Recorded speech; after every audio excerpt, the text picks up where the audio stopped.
Най-напред, смята ли Левски за фаворит в този матч с оглед на резултат от първата среща 1-1 на чужд терен?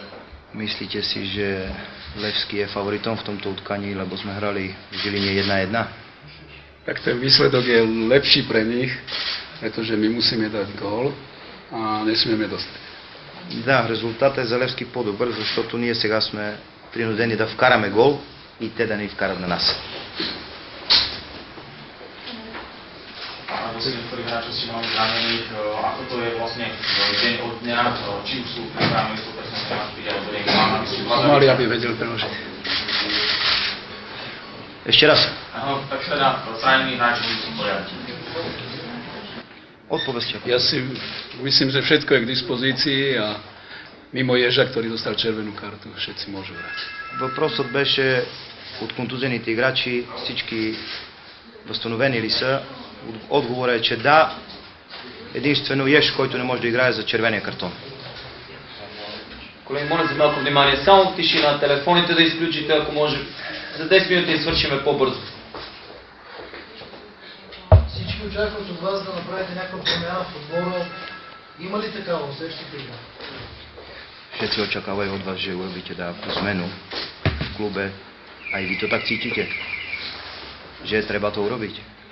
Samozrejme, že prišiel som ako nový tréner a čaká sa odo mňa, že možno iným spôsobom budem tomu mužstvo viesť a možno, že spravím nejaké zmeny. Естествено, чакат се от мене някакви промяни в отбора и аз съм тръгнал в този път. Ще видим. Каквото мога, ще направя. В България се говори, че вие харесвате по-дефанзивна тактика и залагате на бързи контратаки. Така ли ще подходите и утре в матч срещу Левски? V Bulharsku sa hovorí, že vy máte radi taký defenzívny futbal a na rýchle protibrejky. Vy osobne, že preferujete takýto systém. Je to pravda alebo nie? Ja si myslím, že každé mužstvo, či to už je Chelsea, Real Madrid, všetci chcú mať bezpečnosť svojej brány a ja sa tak na to pozerám, že pokiaľ gól nezostaneme, tak určite neprehráme. Мисля си, че всички отбори преферират вече игра да има здрава защита и всеки иска да не му бъде вкаран гол. Това успеем ли утре, ние ще продължим. Номбалон. Робърт Диеш е ваш голмайстор с 4 гола в европейски клубни турнири. Забелязваме, че Жилина бележи почти винаги през второто полувреме голове. Кой ще замени Еш? Със сигурност. Vieme, že Ješ dal už 4 góly. Teraz Ješ nebude hrať. Väčšinou v druhom poločase to tak je. Kto bude hrať na jeho mieste? Čo sa týka zostavy, tak určite ju poviem najprv hráčom a potom ju zverejním. Първо ще съобща на играчите кой ще играе. За сега няма да кажа кое ще е неговото място. Чуем следващия въпрос, нова телевизия. Какво успяхте да разберете за Левски, откакто водите отбора на Жилина и кои футболисти направиха най-силните си? Čo ste zistili o Levsky a aký to je vlastne manšaft a z ktorých hráčov máte vy rešpekt ako Žilina? Levský je veľký klub. Asparuchov tu kedysi hrával Berbatov, teraz v Anglicku. No a domáci manšaft určite nehrá zle v Žiline. Левски е голям отбор. Георги Аспарухов е играл в този отбор. Сигурно чухте, че Бербатов няма да го... И в момента има много силни играчи. Ще видим.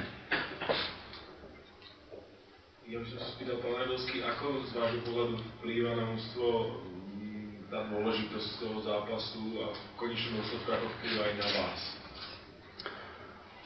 Tak ja si myslím, že dôležité je to, aby sme rešpekt mali, ale strach nie. To znamená, že pokiaľ by sme mali hrať so strachom zajtra, tak to nemá žiaden význam.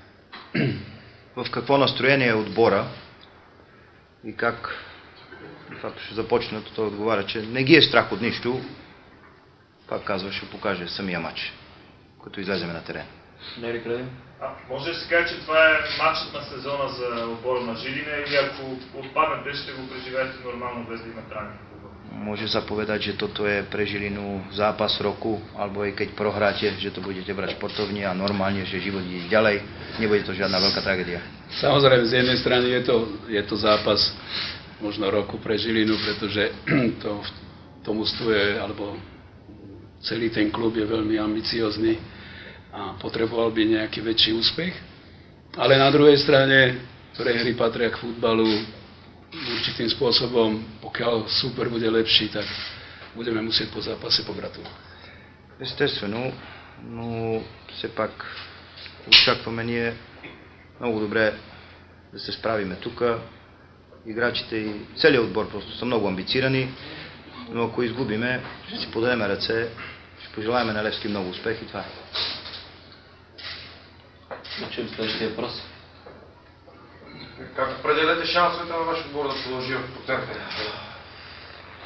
Ако са cítite vy ako klub Žilina, na koľko percent si veríte, že pôjdete ďalej? Zápas začína od 0-0 a uvidíme, čo sa na tom ihrisku podarí. Матчът започва 0-0, ще видим на терена какво ще стане. Следващия въпрос. Штрубър в добра форма ли? Това ще национал. Штрубър. Штивар. Штивар в dobrej forme. Zajtrajší zápas ukáže. A keď bude hrať, tiež to ukáže sa ešte. Ще видим, ако ще играе, но утре ще се види всичко на терена.